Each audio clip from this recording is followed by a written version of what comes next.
அண்டை நாடு இன்னைக்கு உலக மேடையில வந்து அமெரிக்கா முடியாதுன்னு சொல்லும் பொழுது, நீ வாப்பா நாங்க வந்து உனக்கு வந்து எல்லா வாய்ப்பையும் கொடுக்குறோம்னு சொல்றாங்கல்ல இந்த மெக்சிகோ பொழுது, நீ மூஞ்சிய எங்க போய் வச்சுக்கிடுவீங்கப்பா? நான் அமெரிக்காக்காரங்கள பத்தி கேட்கிறேன். Estados Unidos no quiere que la selección iraní se quede a pernoctar en Estados Unidos. Nos preguntaron. ஸ்பெயினுடைய அனைத்து வாணிப தொடர்புகளையும் துண்டிக்கிறோம்னு சொல்லிட்டு வந்து ட்ரம்ப் அறிவிச்சிட்டாரு. அங்கே ஓவல் ஆஃபீஸ்னு சொல்லுவாங்க, அவங்க ஆஃபீஸில் வச்சு நெடுவலிட்டு அவர் பேசியிருக்கிறாரு. They wanted to keep it at 2%, and they don't pay the 2%. So we're going to cut off all trade with Spain. We don't want anything to do with Spain.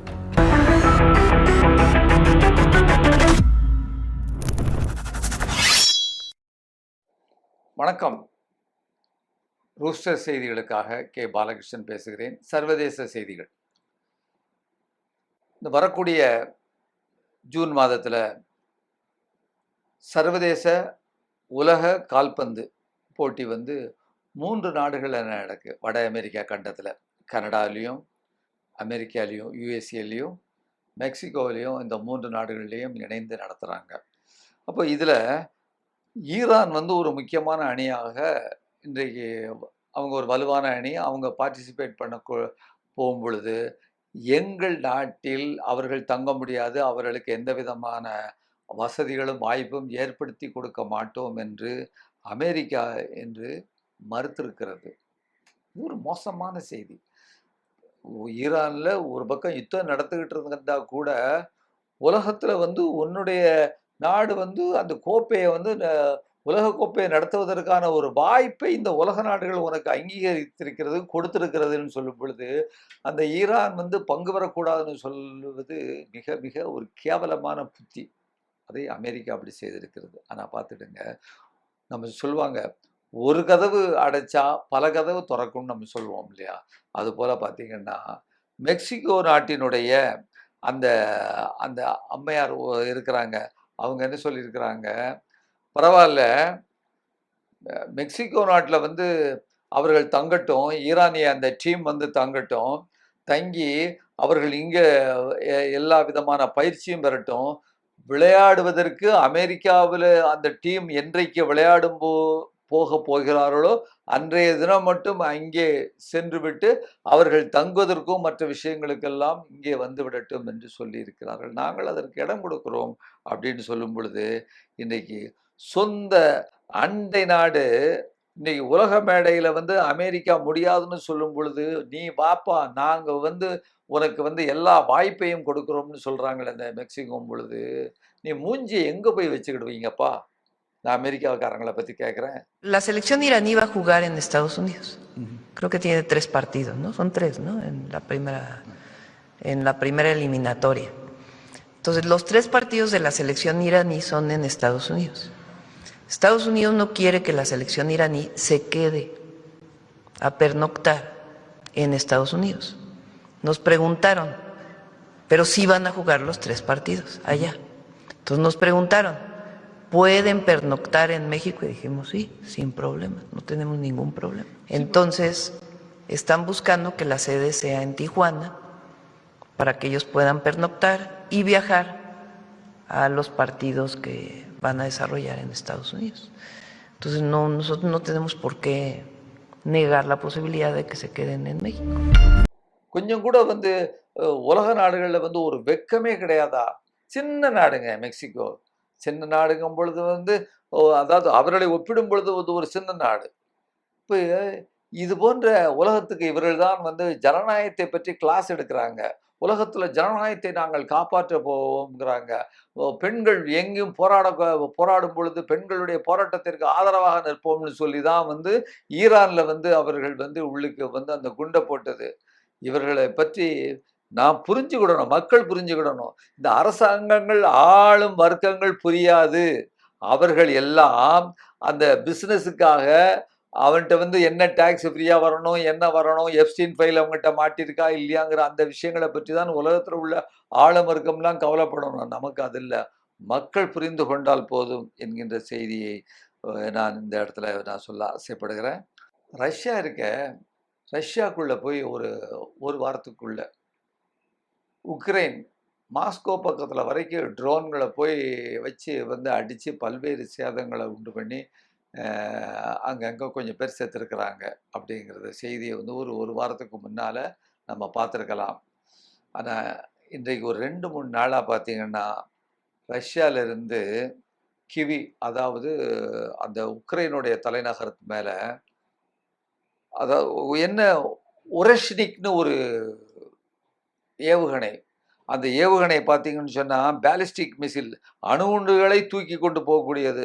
அது அது அணுகுண்டு இல்லாம அது விழுந்தாலுமே பயங்கரமான சேதத்தை ஏற்படுத்தக்கூடியது. அதாவது லைட்னிங் ஸ்பீடு மாரி வந்து ஒலியுடைய வேகத்த விட 10 மடங்குக்கு மேலே சொல்லக்கூடிய அந்த ஒரு ஹைப்பர்சோனிக் பாலிஸ்டிக் மிசைல். இது வந்து 2008ல ரூபியஸ் என்ற பெயர்ல உருவாக்கப்பட்டு, இன்றைக்கு இந்த ஒரு மிகப்பெரிய புதிதாக வடிவமைக்கப்பட்டிருக்கு இந்த ஒர்ஷனிக்ங்கிற இந்த ஏவுகணை. மிகப்பெரிய அளவுக்கு அழிவை அங்கு ஏற்படுத்தி இருக்கிறது. கட்டடங்கள்லாம் தரமட்டமாயிருக்கு. கிவியில 1 இல்ல 2, 3 ஏவுகணைகள இது மாரி அடைச்சிருக்காங்க. இத இத பார்த்த உடனே நேட்டோ நாடுகள்லாம் பின்வாங்கிட்டாங்க. கைய தூக்கிட்டாங்க. ஏன்னா, இது அணுகுண்டுக்கு பின்னால அணுகுண்டு இல்லாத நான் கன்வென்ஷனல் அதாவது நான் நியூக்ளியர் கன்வென்ஷனல் வெப்பன்ஸ இது ஒரு பவர்ஃபுல்லானது. இதுபோல எங்கேயுமே போடப்படலைங்கிறத இதோடைய அந்த அப்படி பார்த்தீங்கன்னா, அப்படி வந்து அவ்வளதான். ஒரு செகண்டுக்குள்ள அது விழுந்து மிகப்பெரிய அழிவை உண்டாக்கி இருக்கிறது அப்படிங்கிறது போட்டிருக்கும் பொழுது, நமக்கே ஒரு என்ன சொல்றது? நேட்டோ நாடுகளினுடைய அமெரிக்காவினுடைய தூண்டுதல்னால தான் இந்த உக்ரைன்ல உள்ள அந்த கோமாளின்னு நம்ம யாரையும் குறைவா மதிப்பிடல. அவர் உண்மையிலேயே கோமாளி தொழிலை செய்தவர் ஜெலன்ஸ்கி. அவர் வந்து அங்கே வந்து அந்த மக்களினுடைய விருப்பத்திற்கு மாறாக மக்கள் செத்துக்கிட்டு இருக்கிறாங்க. அவர் வந்து இங்க வெளியே கிளம்பிட்டாரு. இனிமேல் தான் நம்மள கொன்னு போடுவாங்கன்னு சொல்லிட்டு, அப்படிப்பட்ட ஒரு 2, 3 ஏவுகணைகளை ரஷ்யா வீசியிருக்கிறது என்கின்ற செய்தி ஒரு முக்கியமான செய்தியாக பார்க்கிறோம். அமெரிக்கா, ஸ்பெயின் உறவு பற்றி இங்க நம்ம கொஞ்சம் பார்க்க வேண்டியிருக்கு. ஸ்பெயினுடைய அனைத்து வாணிப தொடர்புகளையும் துண்டிக்கிறோம்னு சொல்லிட்டு வந்து ட்ரம்ப் அறிவிச்சிட்டாரு. அங்க ஓவல் ஆஃபீஸ்ன்னு சொல்லுவாங்க. அவங்க ஆஃபீஸ்ல வச்சு நிருபர்கிட்ட அவர் பேசியிருக்கிறாரு. Everybody was enthusiastic about it. Germany, everybody. And Spain didn't do it. And now Spain actually said that we can't use their bases. And that's all right. We could use their base if we want. We could just fly in and use it. Nobody's going to tell us not to use it. But we don't have to. But they were unfriendly. And so I told him, we don't want to. Spain has absolutely nothing that we need other than great people. They have great people. But they don't have great leadership. And as you know, they were the only country that in NATO would not agree to go up to 5%. I don't think they agreed to go up to anything. They wanted to keep it at 2%, and they don't pay the 2%. So we're going to cut off all trade with Spain. We don't want anything to do with Spain. Iran மீதான தாக்குதலுக்கு Spain வந்து அந்த ரோட்டா மோரான்னு 2 விமான தளம் இருக்கு. அதை நாங்க கொடுக்க மாட்டோம்னு சொல்லிட்டாங்க. அதுபோல ஐநா சாசனத்துடைய கீழ் மட்டும்தான் அனுமதி அளிக்க முடியுமே ஒழிய நீயாக அதாவது அமெரிக்காவாக முடிவெடுப்பதற்கு நான் கொடுக்க முடியாது அப்படின்னு சொல்லிட்டு வந்து ஒரு நிபந்தனை வேற விதிச்சிட்டாங்க. என்ன நிபந்தனை? ஐநா ஒத்துக்கிட்டா நான் கொடுக்குறேன் அப்படின்னு சொல்லிட்டு. இன்னொன்று நேட்டோ அந்த நேட்டோவுடைய அந்த ஜிடிபி ஒவ்வொரு நாடும் வந்து 5% வந்து செலவினத்துக்கு நாங்கள் கொடுக்க மாட்டோம், அமெரிக்கா கேட்குற அளவுக்கு நாங்கள் கொடுக்க மாட்டோம் அப்படிங்கிறதையும் அவங்க ஸ்பெயின் மறுத்துட்டாங்க. அப்படிங்கிற அந்த காரணத்துக்காக இன்றைக்கு ஸ்பெயினுடைய உறவுகளை துண்டிக்க போகிறோம் அப்படின்னு சொல்லிட்டு அவங்க வந்து துண்டிச்சிட்டாங்க. உடனே ஸ்பெயினுடைய பாதுகாப்பு அமைச்சர் ரொலாக்ஸ் அவர் சொல்கிறாரு, எந்த ஒரு நாடும் உலகின் பாதுகாவலராக செயல்படக்கூடாது. பன்னாட்டு விதிகள் நம்மிடம்தான் உள்ளன, அதாவது உலகத்தில் உள்ளன. தற்போது இந்த நாடுகளெல்லாம் சூழ்ச்சி செய்கின்றன. கூட்டணிகள் அந்த நாடுகளில் இருந்து விலகுகின்றன. வணிக பாதைகள் மாற்றி அமைக்கப்படுகின்றன. அமெரிக்கா உண்மையிலேயே சக்தி வாய்ந்தது, நாங்கள் ஒப்புக்கொள்கிறோம். ஆனால் இன்று அது ஒரே ஒரு துருவம் மட்டுமல்ல, இன்று 2-3 துருவங்கள் உண்டாகிவிட்டது. சீனாவையும் ரஷ்யாவையும் சொல்றாங்க. எனவே மார்ச் 3ஆம் தேதி வணிகத் தடையை மார்ச் 3ஆம் தேதி வணிகத் தடை போடப்படும்னு அச்சுறுத்தினாரு. ஸ்பெயின் வந்து 13ஆம் தேதி ஏப்ரல் 13ஆம் தேதி பீஜிங்ல வந்து ஸ்பெயினுடைய பிரதமர் இருக்கிறாரு. சான்சஸ் அவர் வந்து கையெழுத்து போடுறாரு. என்ன கையெழுத்து? 19 ஒப்பந்தங்கள்ல பீஜிங்கோடு சீனாவோடு கையெழுத்து போடுகிறார். மொத்த இருநாட்டு வணிக உற்பத்தியும் $50 பில்லியன் மேல தாண்டிட்டு இங்க அமெரிக்கா முடியாதுன்னு சொன்னாங்க. அங்க மிகப்பெரிய ஒப்பந்தங்கள் எல்லாம் சீனாவோடு இன்றைக்கு ஸ்பெயின் போட்டிருக்கக்கூடிய செய்தியை பார்க்கிறோம். பல கதவுகள் இன்றைக்கு ஸ்பெயினுக்கு திறந்திருக்கின்றன. ஏற்கனவே நம்ம சொல்லியிருக்கோம், ஸ்பெயினுக்கு ஹோர்முஸ் துறைமுகத்துல இன்றைக்கு நீங்கள் அதாவது எந்த விதமான கட்டணமும் சுங்க கட்டணமும் இல்லாமல் உங்களுடைய கப்பல்கள் செல்லலாம் என்று ஈரான் ஏற்கனவே அறிவித்திருக்கிறது என்ற செய்தியையும் ஏற்கனவே நம்ம பார்த்திருக்கிறோம். இந்த ஹோர்முஸ் துறைமுகம் பற்றி அந்த ஈரானும் அமெரிக்காவும் ஒப்பந்தம் 2 பேரும் நாங்க போட்டிருக்கோம் அல்லது போட்டுக்கிட்டு இருக்கோம் அல்லது போட்டுட்டோம் அப்படிங்கிற மாதிரி சொல்லிட்டு இருக்கிறாங்க. ஒவ்வொரு நேரமும் ஒவ்வொன்றும் சொல்லியிருக்கிறாங்க. அதுல 2 பேரும் என்ன சொல்றாங்க? ஒரே ஒப்பந்தம். ஆனா 2 பேரும் எப்படி அவங்க பேசுறாங்கங்கிற விஷயத்த பாருங்க. அமைதி ஒப்பந்தம் சில மணி நேரங்களில் கையெழுத்தாகிவிடும் அப்படின்னு சொல்லிட்டு வந்து ட்ரம்ப் சொல்றாரு. அப்புறம் அப்படி சொல்லிட்டு இருக்கும் பொழுது அடியோ அடியோன்னு சொன்னா வந்து போயிட்டு வா, உன்னை கொல்ல போறேன், அழிக்க போறேன் அப்படின்னு ஒரு அடுத்த மணி நேரத்துல சொல்றாரு. திருப்பி சில மணி நேரங்களுக்கு பின்னால ஒரு அமைதியான பதிவை போடுறாரு ட்ரம்ப். அப்போ ஒரே மனிதர் ஒரு நாளைக்குள்ள 2-3 பதிவுகளை இப்படி ஒரு மாறி மாறி நிலைப்பாடுகள் உள்ள பதிவை போட முடியுமா அப்படிங்கிற ஒரு கேள்வி வருது. பேச்சுவார்த்தைகளுக்கு இன்றைக்கு என்ன நிலைமையில இருக்குன்னு இன்றைக்கு உலகம் அவரை நம்ப தயாராக இல்லை. இந்த போர் தொடங்குறதுக்கு முன்னால அமெரிக்காட்டையும் சரி, வளைகுடா நாடுகள் அவர்களுக்கு ஆதரவாக உள்ள நாடுகள்கிட்டையும் சரி 3600 எதிர்ப்பு ஏவுகணைகள் மற்றும் அமைப்புகள்லாம் இருந்தது, இன்டர்செப்ட் இருந்தது. இன்றைக்கு 70% மேல் அவைகள் காலியாகிவிட்டன. இதுதான் அந்த பிராந்தியத்தில் உள்ள அமெரிக்காவினுடைய, கட்டார், சவுதி அரேபியாவினுடைய அந்த எல்லா இராணுவ இலக்குகளையும் மற்றும் முக்கியமான இடங்களையும் காப்பாற்றக்கூடிய அமைப்பு அமெரிக்கா கொடுத்தது 3600. அதில் 70% காலியாகி விட்டது.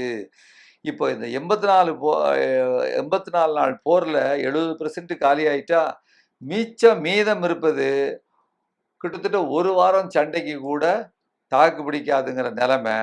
இப்போ இதுல என்னன்னு கேட்டீங்கன்னா, உடனே ட்ரம்ப் வந்து ஒரு 8 நாடுகள் எல்லாம் கூப்பிட்டு அவர் என்ன சொல்றாரு, கலந்துரையாடல்ல ஒரு ராஜதந்திர ரீதியாக நாம முடிவெடுக்க போறோம் அப்படின்னு சொல்லிட்டு வந்து ஒரு பேச்சுவார்த்தைக்கு போய் வந்து நாம வந்து ஒரு மிகப்பெரிய உடன்படிக்கையை போட்டு நாம வந்து ஒரு அமைதிக்காக நம்ம செய்தாகணும், அமைதியை நாம நிலைநாட்டணும், எவ்வளவு நாளைக்கு தான் போர் அப்படிங்கிற மாதிரி ட்ரம்ப் பேசியிருக்காரு 8 நாடுகளை கூப்பிட்டு. ஆனா என்ன தெரியுமா, போராடுறதுக்கு ஆயுதம் இல்லை. 70% ஆயுதங்கள், ராக்கெட்டுகள் காலி, 30% தான் இருக்கு. இதை வச்சுட்டு அவரால் போராட முடியாத நிலைமையில அமைதிக்கான தத்துவம் வருகிறது. ராஜதந்திரம் அங்கு பேச போகிறதாம். இதை பற்றி வாஷிங்டனும் அந்த ஒப்பந்தங்களை பத்தி ரெண்டு விபேதமா பேசுறாங்க பாருங்க. வாஷிங்டன் என்ன சொல்றாங்கன்னா, இதுக்கு பின்னால நீரிணை அந்த ஹோர்முஸ் மீண்டும் திறக்கப்படும், முற்றுகையை நீக்கி விடுவோம், பொருளாதார தடைகள் தளர்த்தப்படும், முக்கியமா 440 கிலோகிராம் யுரேனியம் ஈரானிய மண்ணிலிருந்து முற்றிலுமாக வெளியேற்றப்படும். அமெரிக்கா தரப்பு செய்தி. தெஹ்ரான் தரப்பு செய்தி என்ன தெரியுமா? வேடிக்கை. நீரிணை திறக்கப்படும். ஈரானிய மேலாண்மையின் கீழ் ஹோர்முஸ் திறக்கப்படும். அவரு ஹோர்முஸ் திறக்கப்படும்னு சொன்னாரு, இவங்க ஈரானிய மேலாண்மையின் கீழ் என்னுடைய கண்ட்ரோல்ல திறக்கப்படும் அப்படிங்கிறாப்ல. அணு ஆயுதம் அது பற்றி இப்போது பேச்சுவார்த்தை இல்லை அந்த யுரேனியம் அணு ஆயுதம் பற்றி பேச்சுவார்த்தை இல்லை அப்படிங்கிற மாதிரி டெஹ்ரான் அப்படி அறிவிச்சிட்டு, அந்த யுரேனியம் வந்து அந்த இஸ்ஃபஹான்ங்கிற ஒரு மலைக்கு கீழே உள்ள சுரங்கத்தில் உள்ள மண்ணை போட்டு அது மூடப்பட்டிருக்கிறது. அதை எடுக்கணும்னாலே கொஞ்சம் கஷ்டப்பட்டு தான் எடுக்கணும். மண்ணாலும் மணலாலும் நிரப்பப்பட்டிருக்கு. அங்கு வந்த சர்வதேச ஆய்வாளர்கள் அட்டாமிக் இதை பார்க்கறதெல்லாம் திருப்பி அனுப்பிட்டாங்க ஈரானிய கவர்மெண்ட்டு. இப்போ முஸ்தபா கொமேனி ஈரானுடைய உச்சகட்ட தலைவர் வந்து ஒரு உத்தரவை பிறப்பிச்சிருக்கிறாரு. யுரேனிய குவியல் ஈரானுக்குள் தான் இருக்க வேண்டும், அதை வெளியே எடுப்பதற்கு முடியாது. இது இந்த ஒப்பந்தத்தில் எந்த இடத்திலையும் நாங்கள் குறிப்பிடவில்லை என்று சொல்லி இருக்கிறார். ஆச்சா.